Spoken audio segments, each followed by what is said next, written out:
Hey guys, Dino-White-Star here, and I'm here with another episode of Buried. We're going to be starting Chapter 3 this time. We just compared our choices with everyone else's, so let's get into it. Wow.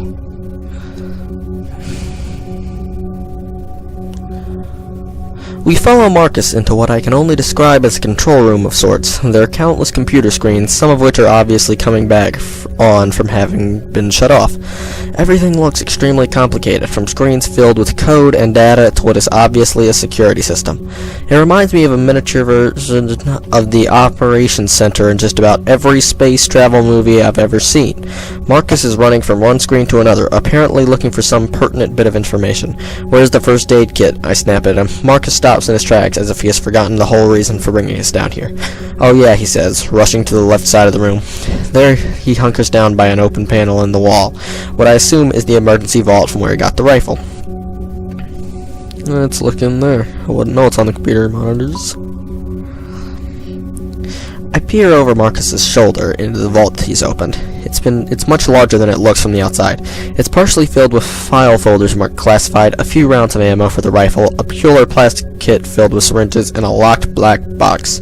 As Marcus digs around, one of the folders slips open. For a split second, it's open. I see a scanned document and a color photo. The photo shows a male's corpse with its guts on the outside of its body, as if it has been turned inside out. There's also a massive swelling on his head, almost like a skull is about to explode. Marcus slaps the folder closed, and then I turn my attention to one of the syringes. It's filled with a violet-colored fluid that, while pretty in color, looks deadly. Marcus finally pulls out the first aid kit and turns around. When I look back to motion Dennis over, he's paler than ever. "Come on," I tell him, but he's not moving from the place on the floor where he sits against the wall. I slide the first aid kit over to him, and he goes scrambling to his side.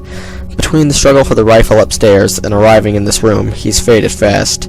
I struggle to lift his shirt up and then over his shoulders as the dried blood holds it in place. The mere act causes him to grimace. "This might hurt a little," I tell Dennis. He only nods. He doesn't seem to care. You decide to pull up. I'm not gonna read that. I lift the shirt off gently, and it makes a sucking sound. There's so much blood that the moisture tries to keep the shirt pulled to him. Dennis lets out a little moan, but seems to relax in spite of his injuries. With the shirt fully removed, the extent of his injuries becomes more clear. His wound is more visible now, although it's partially hidden by the blood that has started to clot around it. My medical knowledge is slim, basically just a bunch of basics I learned in Boy Scouts. I looked over to Marcus hopefully and ask, "You have any training?" "Zero," he says. "Sorry." It's just as well, I guess. He's far too concerned with what's happening on the monitors to be of much help anyway. I start by taking out the several rolls of gauze within the kit and wipe as much blood as I can away from the wound on his side. It's even worse than I had figured from the start. The gash is deep and dark. I'm pretty sure it's infected too. He's going to need stitches, that's for sure, but I have no idea how to even start that. Besides, I don't see the tools for it in the kit. When I splash rubbing alcohol over the wound, he responds with a hoarse yelp of surprise, but nothing more. His eyes are locked on me, and he looks appreciative, but he's also scared. "Be honest," Dennis says hopefully. "How bad does it look? Do you think I'll live?" If there was a middle option, it'd be better than these two. Let's go with that. Be hopeful. "Good to know," he says, "because it sure don't feel like that. You've been through hell. I think it feels worse than it actually looks." "Thanks, that's a relief." "I won't lie, you're gonna have a scar." I say, trying to be funny. He chuckles a bit, but there's no humor in it. He rests his head against the wall and closes his eyes as I finish up. I place one layer of gauze against the wound and bind it with medical tape. I then reinforce it with the second layer. I know it's meager, but it's all I can do. "Thanks, Roger," he says, actually managing to force out a smile. "I feel a lot better. I think I'll be fine." I'm not so sure about that, but I'm glad I was able to encourage him. I look back to Marcus, and he is looking back at us, deep in thought. "Are these first aid kits all you have in this facility?" I ask him if there's something better. "I don't know about it," he says. I noticed then that his defensive posture is no longer there. Something is different now, just a slight change to his demeanor. He's seen something on these monitors that has him frightened, more than he already was before. "What is it?" I ask. "What's wrong?" His eyes travel around the room, and it's obvious that he's trying to decide whether or not to tell me the truth. Let's not be rude, but this is also rude, so... Rather than wait for him, I get up and scan the screens behind him, seeing if I can find any clues I had missed moments ago. After a few moments, I see on a few things that even I can comprehend hidden in the complex information on most of the screens.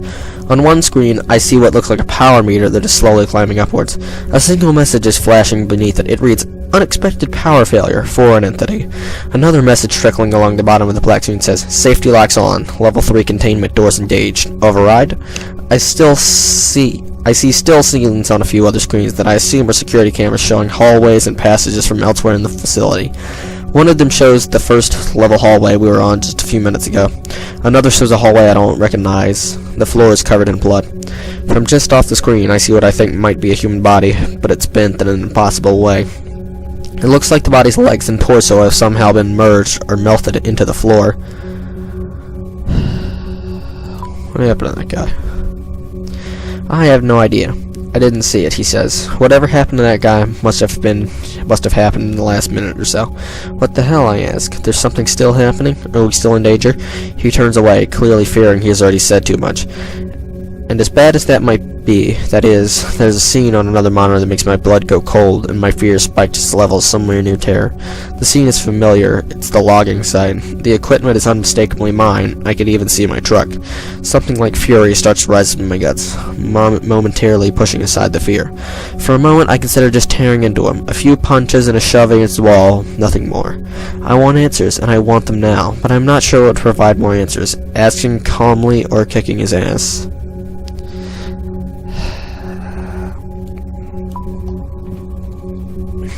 Could you please explain to me why you've been spying on my crew? My anger is prodding at me and I have to hold it back again. It's near the surface, demanding a release. It was part of my job, mine and a few others. Your crew has been watched ever since you set up your equipment. Why? Because you're working with heavy equipment, some of which digs into the ground less than a mile from a secret government facility. If I had no idea of that, I say. How could I have known? Marcus gave me the same crooked, trembling smile that is beginning to creep me out. Because those things will draw attention to this place, he says. You have no idea how secretive this facility is. Besides, I know that the higher-ups looked into it. Your site isn't on government land. It's shy by about 300 yards. Every piece of your equipment is on private property. The timber tract you purchased from Mr. Gladstone 2 months ago.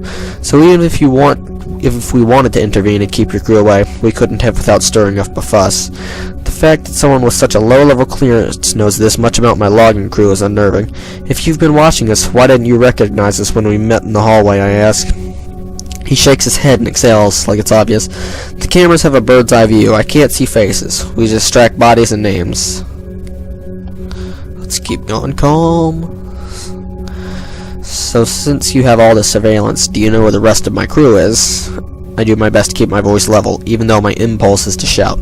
Well, Marcus says, all of you were on site as usual before the incident. It had been a few hours since I had checked, though. They might have come near the facility, or maybe not. I don't know. He says this casually, like it's not important. Well, are they inside the facility, I ask. You have cameras everywhere, right? Do you see them? Marcus says his head. I've been looking all over and I haven't seen your crew. They aren't here.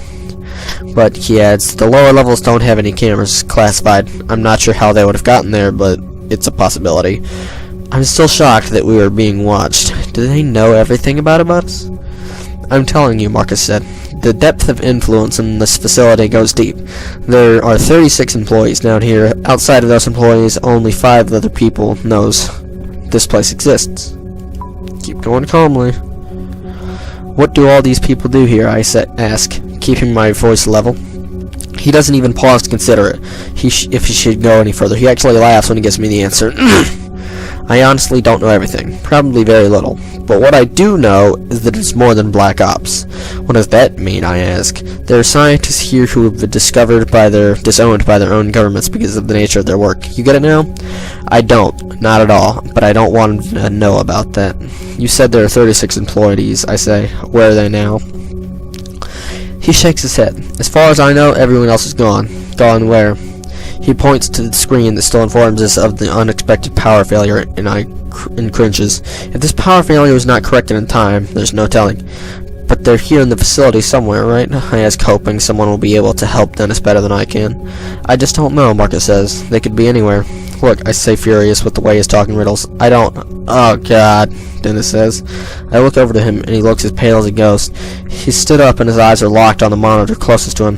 What? I ask. He simply points to the monitor, and then looks away.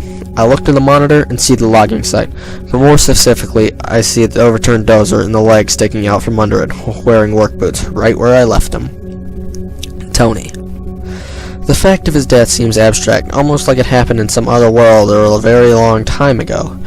I know that you all already told me that he was gone, Dennis whispers, but it's different actually seeing him. My God. Suddenly something blazes by the open door outside. The shape is fast as an in shadow, and I'm pretty sure it's a person. Someone else is here, Marcus says, wheeling around. He's very happy to discover this, so I try to follow his lead. If something bad happened to this facility, then surely the sight of another survivor is a good thing, right? We should check it out, he says. I realize this isn't the best moment to leave Dennis after revisiting Tony's death all over again. Someone just ran by the door, I tell him. Hopefully it's someone who can help us. Yes. Let's reassure him. It's fine. Go see who it is, he says, giving me a mock thumbs up. I turn to Marcus and motion for us to head out to investigate.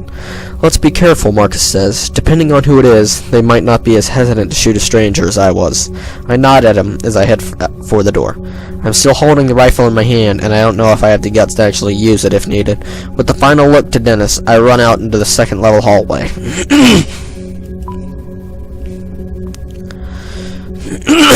Ugh.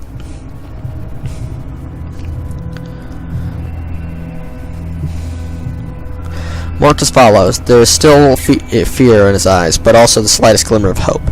That hope is contagious. We take off after the figure that just ran past the command center. Ahead of us, the facility presents you another long hallway. Right after, I notice that this level of the facility seems darker, even though the lights are still on, or now on. The hallway is adorned with numbered yellow doorways and large white panels along the walls. It's clean and well maintained, but there's something ominous about it. Up ahead, I see the fleeting motion of something dark cutting quickly to the left down a corridor. There, I say quietly, pointing up ahead. Marcus gives a nod, and we continue chasing after the person we saw blaze by the command center just moments ago. And then it occurs to me that this person could be like Marcus was at first, armed and scared. Slowly.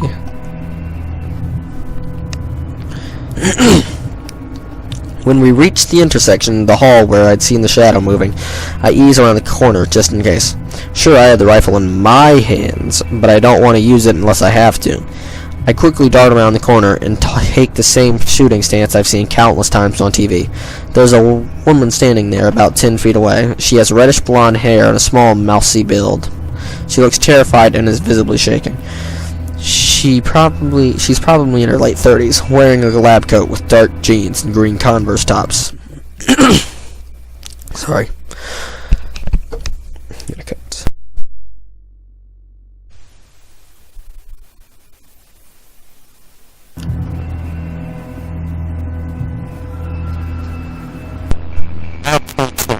That her fear is not just about her sudden appearance. She looks like a woman who's been running or scared for a while now.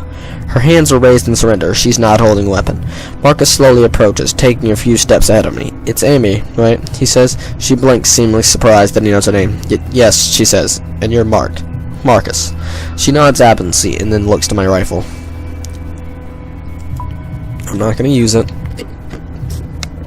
Now, how do I know that? She asks. You're trespassing on government property in the midst of a huge, catastrophic accident, and you have a rifle. How am I supposed to believe you? I have a friend back in the command center who needs medical attention, and we're looking for the rest of our crew. I'm really sorry, but I don't know where they are, she says. Do you know what happened? Marcus asks, from the power outage? I don't know what caused it, she says, but there was an experiment taking place when the outage occurred. Something happened, and she trails off here, giving me a look of distrust. I saw things on the security monitors, Marcus says. The experiment failed, didn't it? I don't know the specifics, Amy says. I barely escaped the third floor. I was going to go to the command center to see if the security footage showed anything, but then I saw you and the gun. Listening to their conversation, I'm feeling totally in the dark. Let's figure out what's going on. Amy looks to me, her eyes wide and terrified. Who are you, anyway, she asks. I quickly give her my story. A logger stranded in the woods, following a peculiar explosion at sight. As I tell her, recognition blooms in her eyes. You're one of the loggers. Yes. She then looks to Marcus and says, I thought they were being watched. They were, Marcus says. This was a freak accident, and there's no proof that they were responsible. I feel myself wanting to submit to all of the questions that they are piling up in my head, but Dennis is waiting for me.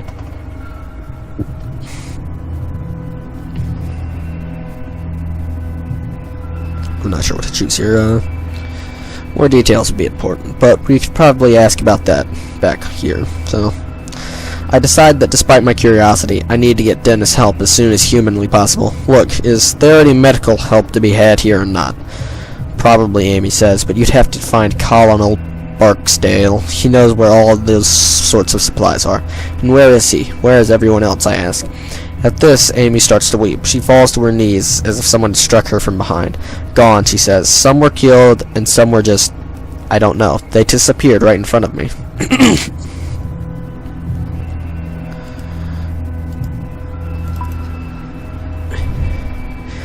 Something's here with us, Amy says. We were conducting an experiment, and it all went horribly wrong. Something came through. Came through what? Marcus asks. I don't even know that much. An entity. But whatever it is, it's still here somewhere, Amy responds. How could you not know? Don't you have full security access, I ask. No, I have access to almost everything, but there are 2 levels of security beyond my clearance. So, what do you suggest we do now, I ask. I'm not sure, she says, wiping her tears away. But if you want to find your crew, we need to find Barksdale. He's in charge. Where is he, I ask. Down on the 3rd level, in the hangar. Then let's go, I say. It's not that easy, Amy says again, looking to the rifle in my hands. Well, why not? Like I said, something came through when the power went out. There's several of them, all roaming in the 3rd level. What came through? Come on, just tell us. All I know is that the others refer to them as entities. Amy shudders as she recalls the horror she has seen. I don't know how to describe them. Didn't get a good look, she says. All I did was run for my life. Behind me, I just heard screams. I know it's not very scientific of me, but I didn't feel like sticking around to learn more. She's right, Marcus says, stopping my train of thought. The things I saw on the monitors, it was crazy. This is insane, I bark. I'm going to the 3rd level to find this Barksdale guy. Thanks for your help. Wait, Marcus says, I'm sticking with you. If we want to get out of here, we have to find Barksdale, right? Yes, Amy says, but Barksdale's on the 3rd floor, and it's too dangerous to go back there. I figure I'll let them make their own decisions. In the meantime, I start heading back to the command center to get Dennis. Before I get there, I hear their footfalls behind me getting closer. I give Amy a questioning look, and she quickly looks away, clearly torn. Neither one of you knows your way around here, she says. Looking for Barksdale on your own would be suicide. Like it or not, she has a point. Fine, I say. Then let's get Dennis from the command center and head down together.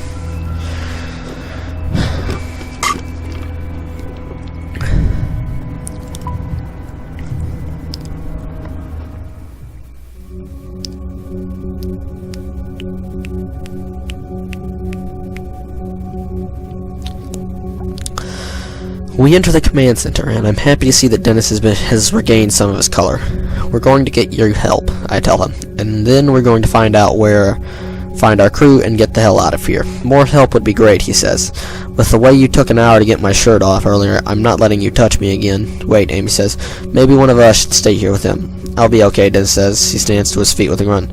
You don't know what's out there, Amy says. I saw them. I saw what they could do. This facility is not safe. What can they do? Never mind, she says. Come on, we just need to be careful. Marcus looks a little hesitant, but he nods his agreement, and the 4 of us exit the command center. Heading back out into the hallway, I look back to the monitors. I take a final look at the screen that shows my wrecked logging site, and feel a pang of sorrow. Pang?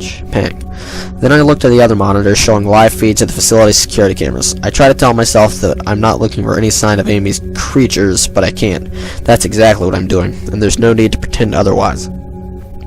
We head back through the hall and towards the elevator. The tension exists between us. It's like a physical presence.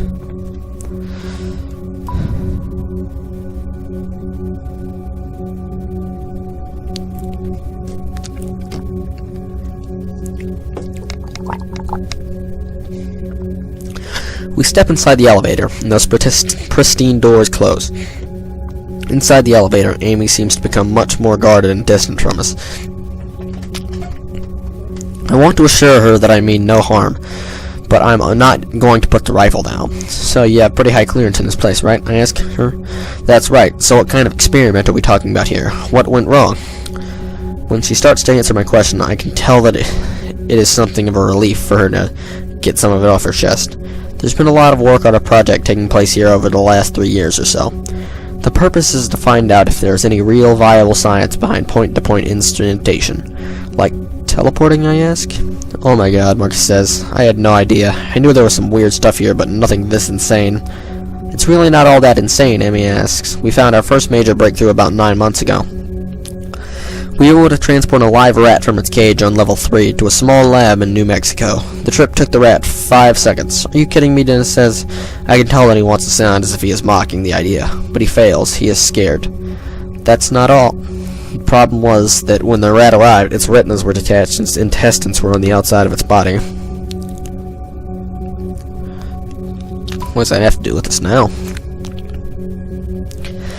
Well, about 6 months ago, we successfully made that same experiment. The rat arrived in great health, and this time in just 3 seconds. Still, one of the things that we needed to tweak in order to make the process completely safe was figure out how to keep the subject on a straight course. When the matter is being transported, not only are its atoms being unknit and put back together upon its arrival... What? Yes, deconstructed it and translated through space. It's the only way we know how to do it right now. But the issue, as I said, comes in keeping the deconstructed subject on its straight course to its destination. When the process occurs, we are deforming space-time. We are creating a shortcut through space, and that has its risks. Why exactly? Dennis asks.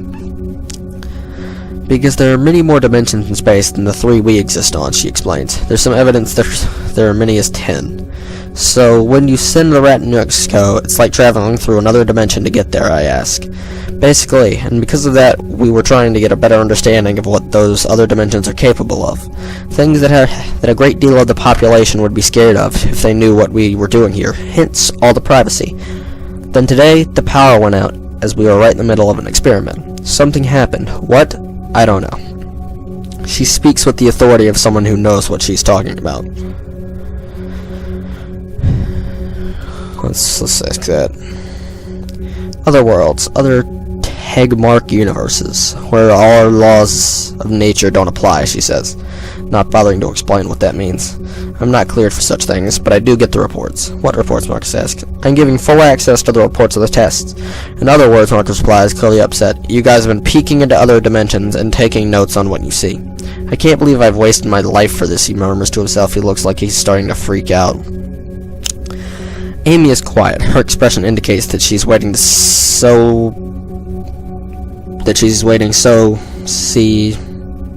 Amy is quiet. Her expression indicates that she's waiting see how I react to all this. I assume that that's a typo and that is supposed to be 2. Middle option again. So this is like interdimensional stuff, I ask. In a way, Amy answers. Marcus, on the other hand, is incredulous. I don't want anything to do with this, he says. All this time I've been working for. He laughs cruelly, and the sound of it makes my blood go cold for a moment. Just a single level beneath my feet, you assholes have been tearing apart space and time. Marcus continues.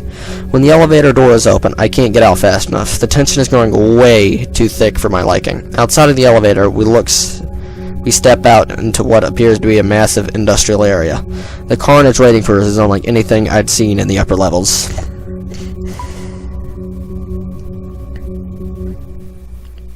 Oh, look at that.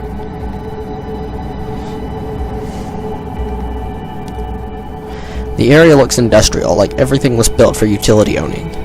But more noticeable than that is all of the blood. My god, I have never seen so much blood. Those creatures must have had a field day. Holy shit, Marcus says, looking like a man that had just awoke from a very bad dream. There were more personnel in this area when the experiment went haywire, Amy says, as if the explanation makes it all better. The research you all do down here had better be worth it, I say. We have to get moving, or we're going to lose our nerve. Amy, let's focus. Barksdale's in the hangar, I ask. If he's still alive, yes, that's where he'll be. Then let's hurry, I say.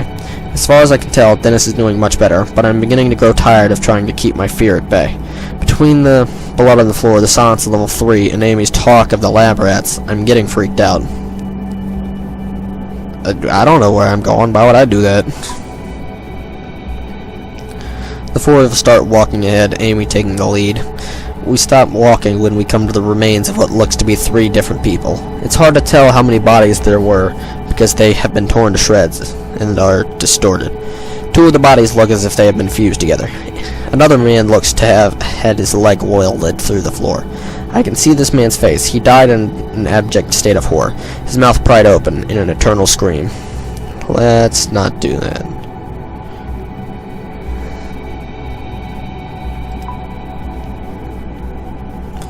It's simply too much. Worse than that is the fact that we have just started our journey through level 3. If there is worse waiting up ahead, I don't think I'm going to be able to make it. Dennis steps up behind me, and when he speaks, his voice is soft and flat. What in the hell could do that to someone, he asks. The things I saw, Amy answers. They could do it pretty easily, I think. She looks pale, and I think she may pass out at any moment. Tears spill from her eyes, and she is visibly shaking. But she soldiers on, looking back to me, and stepping to the side of the gruesome carnage. Her eyes again go to my rifle, and she doesn't look very hopeful. You good to go? She asks me. We need to move on, but for some reason, I can't take my eyes off the scene. My mind is trying to process it all. It's giving me a second chance to look around for things, so... Second chance means I should it's probably important, right? I've never seen so much blood before. What's even more sickening than the mayhem is the unnatural look of it. I'm familiar with blood splatter. I've hit a deer at 60 miles an hour on the interstate with a load of logs hooked behind me, but many of these bodies have somehow been gently pushed into the wall through the floor, halfway inside a desk, dead. No explosive power, just squeezed and pressed like clay, their faces contorted into screams, trying to comprehend what was happening to them. Still, I manage to steady my nerves. I take a few deep breaths and am finally able to continue onward. We leave the grisly sight behind, moving into another equally destroyed area. From what I can tell, the next room was an open area for experimentation. The place hasn't just been destroyed, it's been physically altered in a way that makes no sense. The girders look to have been warped, their very materials distorted and twisted. To my right, a machine has been catapulted and looks to have somehow merged with the wall rather than crashing into it. Beyond those phenomena, there's the standard violence I was expecting to see. There's a limp arm sticking out from underneath the wreckage, and more blood. I see no signs of an explosion, which makes me wonder just how this happened. Seeing the aftermath is sickening enough, but it makes me wonder if Amy saw it while it was happening.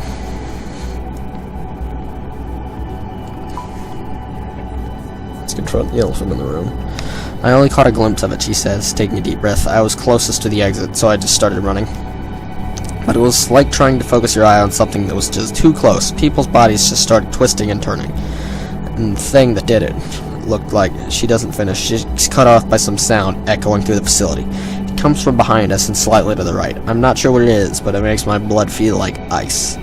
It sounds almost like static from an AM radio, but there is high-pitched noise beneath it that I can't even start to fathom. What in the hell is that, I ask, instantly clapping my hand over my ears. One of them, Amy says, her voice is a whisper, one of the creatures. That's what they sound like, Dennis asks. I see that he's leaning against the wall, again, wincing at the noise. I suddenly realize that I have a death grip on the rifle, ready to shoot at the next thing I see.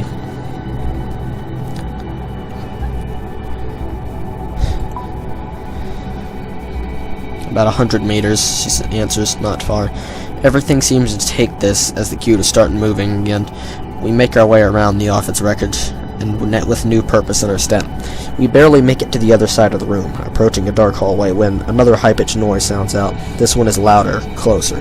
We all share a terrified look, and I can tell that Amy is on the verge of losing it. I grip the rifle tightly as we head towards the hallway in front of us. Let's ask that. That's probably the most useful question. I don't know, Amy says. Okay. Dennis speaks up, his voice like ice. Then let's haul ass, huh? No one says anything after that, but I can feel the presence of terror around us, pressing in on us like some new violent gravity.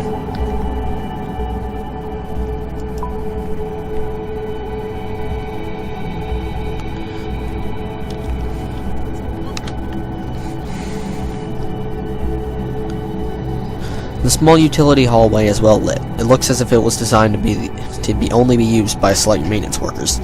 What goes on in this area, I ask. I'm looking at Marcus as I ask the question, but he only shrugs in response. She might know, he replies, pointing to Amy. I've never been down here before. It's just a utility hallway, Amy says, but at the end there's a maintenance room. There should be a gun or two in there. It's also the most direct path to the hangar entrance. As we walk quickly and quietly down the hall, I take a glimpse ahead and feel the hairs on the back of my neck stand on end. The lights become more sparsely spaced, and it's possible to see just how far the hall extends into the darkness. This hallway has the occasional trace of bloodshed, but nothing like the main area we've come from. We continue farther down, just as I begin to see what looks like a large metal door further ahead. I hear yet another shrill sound. This one sounds farther away, but no less demonic. How many of these things did you see? Dennis asks Amy. 3. That's just what I saw. There could be more. What do they look like? Yep, let's ask this. I don't even know how to explain them, she says. Monsters, that's the only word I can think of. My mind seems to struggle just trying to understand what I was seeing. They're big, and they seem to jerk around every few feet or so. They look like they're made of light. That's about all I know for sure. You know, my ex-husband always said I'd let my work kill me. She continues, seeming unable to stop herself. I mean, I doubt he imagined this exact scenario, but still. As we make our way to the hangar door, another high-pitched noise rings out, angrier now. Amy stops walking, causing all of us to stop and her door. We have to do something to slow those things down, she says. No, Marcus snaps. There's no time. We need to distract ourselves and get to the hangar. Fast. Not distract distance. Amy ignores him, deep in thought. There's an old hydraulic door set into the wall right here. It hasn't been used for years, though. She looks at me, pleading. Okay, so together we might be able to pull it and closed behind us to keep those things back. The old hydraulic doors weigh a ton. There's no way it'll work. Roger, Amy says. What do you think? They'll have a harder time getting us to us if these doors are locked. Look, Marcus shouts, turning to me. We need to get to the hangar now. Let's close them doors.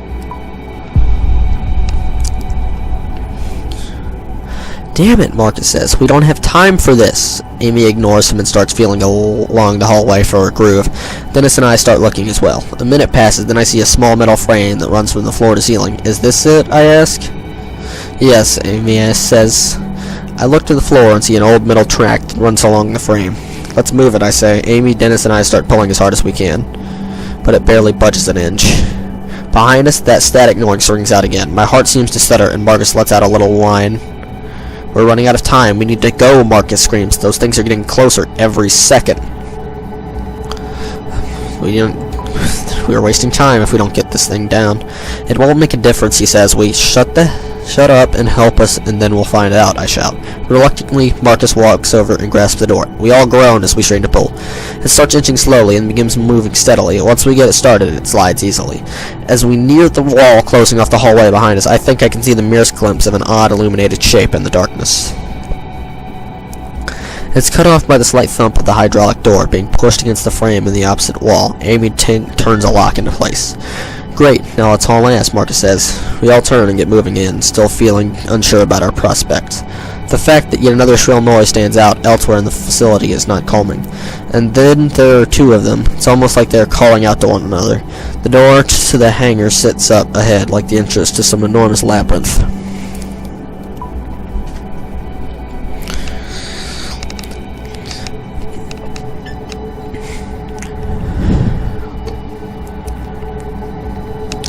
When we reach the hangar doors, I get a true sense of how impenetrable they are. A computer terminal is mounted on the wall nearby and has a blinking red light.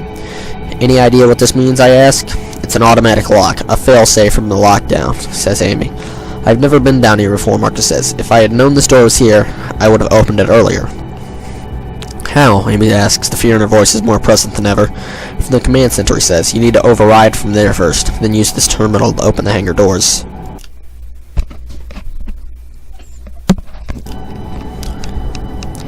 The command center on the 2nd floor, I ask? Yeah.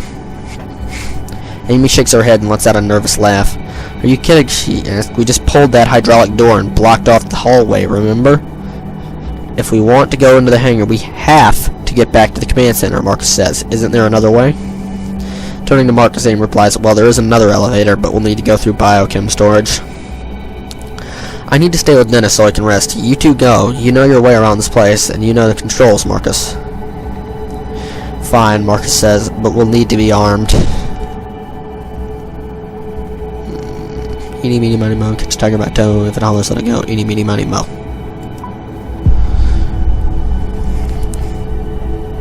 I hand Amy the rifle and she turns to go. Marcus gives me a concerned look, but follows behind her. Once Amy and Marcus made a good distance down the hallway, Dennis lets out a nervous laugh. And then there were two, he says. Dennis looks much better, but he still needs to use the wall to stay standing. Didn't Amy say that there were guns and emergency kits in the maintenance room near the hangar door, I asked? Yeah, I think so, Dennis says, looking exhausted. I look ahead and see a door to the right that reads, maintenance. Might as well give it a try. I go to the door, try to open it, and find it's locked. Alright, let's do this. I give it a frustrated kick, but it doesn't budge. I'm about to try again, but that's when I hear a gunshot from just down the hallway. My first thought is that Amy and Marcus have come upon one of those things, one of those monsters. But I don't hear any of that strange static sound I associate them with. Alarm bells go off in my head. Before I know it, I'm heading back down the hall, away from the hangar doors. Stay here, I'll be right back. I whisper over my shoulder to Dennis, see if you can figure out how to get into that maintenance room. Where are you going? He asks. I don't bother answering him as I bound to the door where Amy and Marcus went.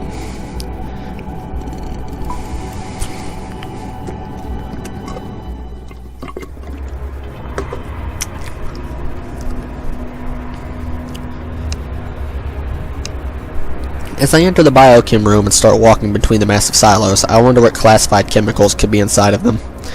I am fully expecting one of Amy's creatures to come flying out from the intersection of the halls ahead. I think I overhear a voice, a woman's voice. It's Amy. Stop! Let go of the gun! I ran on his head so fast that I almost trip over two people in a life or death struggle. My mind tries to process what I'm seeing, but it makes no sense, none at all. Marcus is wrestling with Amy, trying to take her gun away. When this doesn't work, he throws her to the ground and starts choking her. Her face is turning purple and her eyes look like they might pop out of her head. Marcus sees me coming at the end of the hallway, but acts as if what he is doing is perfectly normal. Stop him, yeah. Why not? I start rushing towards him before I really know what I'm doing. I bring my fist down in a hard arc across the bridge of his nose, and I am rewarded with a sick cracking sound. He cries out as he falls to the ground, looking at me as if he doesn't understand why I punched him.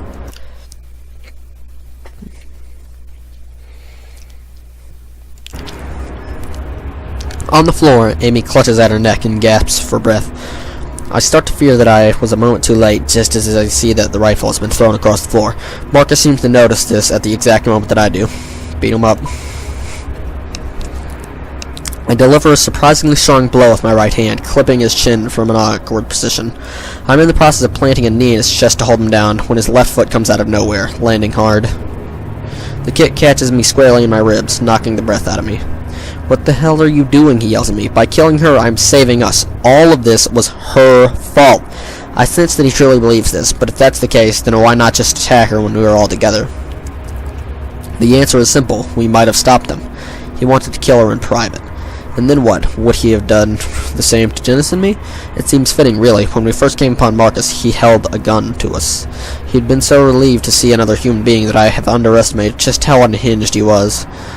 Marcus and I both dive for the rifle, still laying on the floor, and started wrestling for position, but I'm not confident I'll come away with it. As we struggle, he starts inching the muzzle of the gun towards my face, a position I do not want to be in. I start pushing back hard. But if this thing actually fires, I'm not sure I'd wait for the bullet to go, especially in this room full of chemical tanks.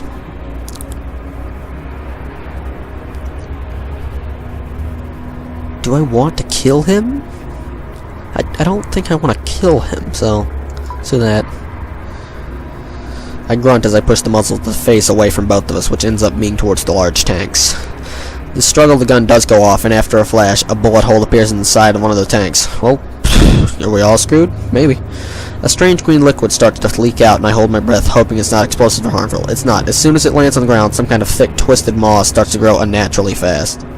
I have no idea what this is, or if it's safe for us to be rolling on the ground just a few feet from it. So luckily, the strange growth distracts Marcus for an instant. I grip the rifle tighter and push forward.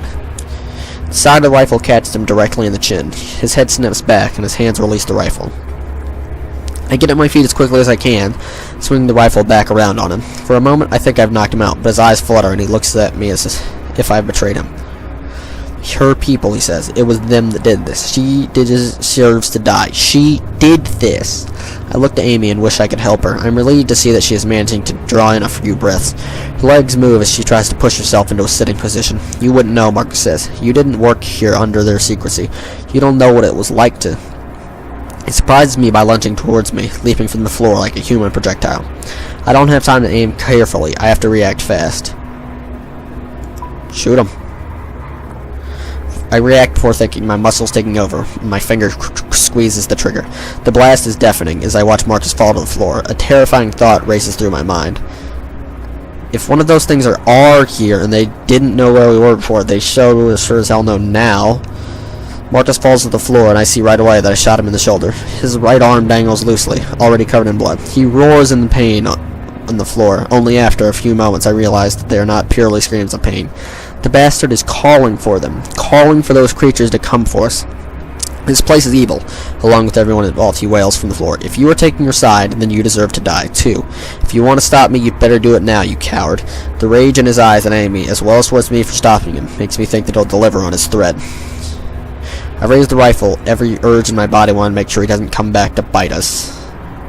But I'm not a violent man. I could easily not kill him and just leave him behind.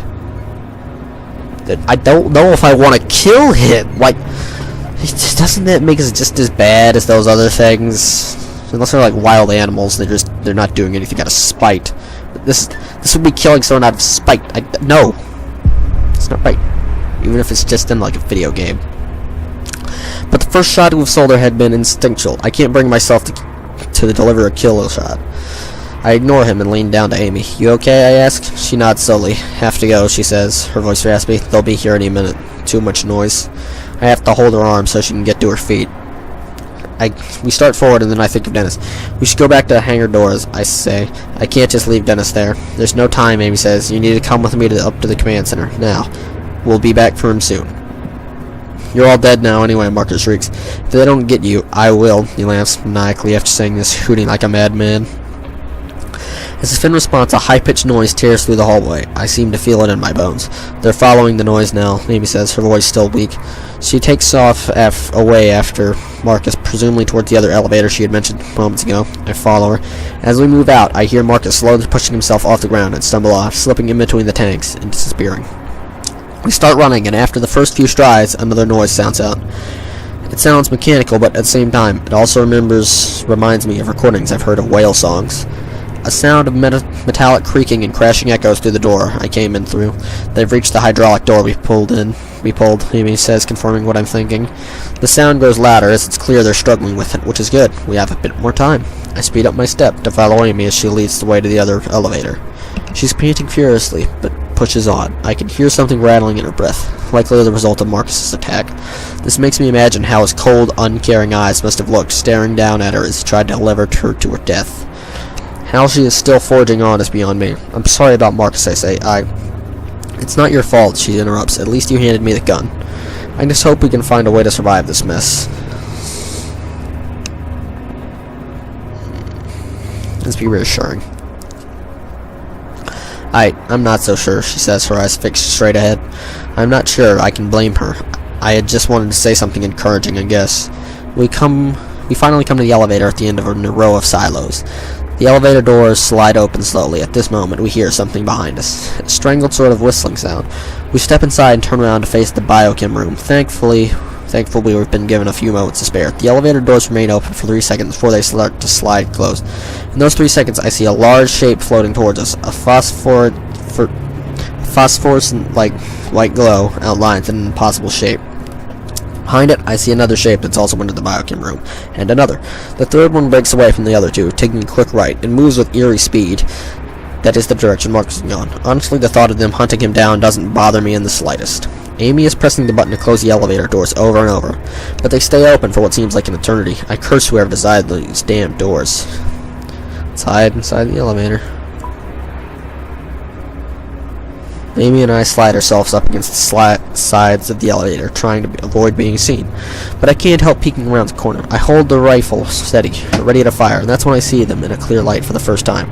I see all their features, their shape, and their colors, but my mind can't process them at all. Nothing about them makes any sense. My eyes try to see a squid, but that's not what these things are. They are gray and white and seem to be made of nothing more than squirming light. That would rhyme. Their appendages are neither legs nor tentacles, but somewhere in between. They don't walk on these appendages, but use them to glide. They move like ghosts and seem to jerk every few feet or so, but I'm pretty sure that this jerking effect is not a result of their moving, but my mind's inability to understand how they are moving it exactly. It's also more than their appearance. Make a mockery of reality. The light around them seems to bend inward, as if the space within the room has to reshape itself for their existence. Their peculiar effect on the air makes their movement seem like something moving underwater, only faster. They screech in unison as they rush towards the elevator. They'll be inside here in another few seconds. I check the rifle and see that my ammo is diminishing. I have to start saving my shots. I'm going to have to be choosy. This last bit suggests that I'll need this later, so therefore I probably won't need it now. Unless this kills me, it just ends here. They keep advancing, even though I know the doors may not close in time. I manage to keep my cool and avoid firing off any more rounds. My finger itches to pull the trigger, but I resist. I'm not even sure if a gun would affect them. See? Finally, the elevator door closes. The creatures wash against the other side of the door, finally making an electrical noise and crying out in anger. The tips of their spider-like appendages poke through the wall in the elevator door, but for some reason they can't get all the way through. Amy screams at this and curls into a ball in the far corner of the elevator, crying. I say nothing to her. I just cling to the rifle, hoping these creatures don't find Dennis, as he waits by the hangar doors where I left him. For his sake and ours, we need to get them open. End of Chapter 3. Well, I'm not going to make the same mistake this time and forget to check my decisions compared to everyone else's, so let's do that.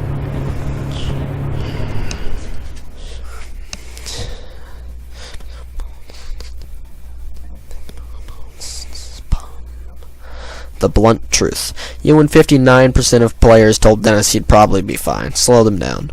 You and 35% of players sided with Amy on pulling the hydraulic door. Okay, a minority there. Who to trust? You and 69% of the players gave the gun to Amy. Murder or mercy. You and 58% of players left Marcus alive.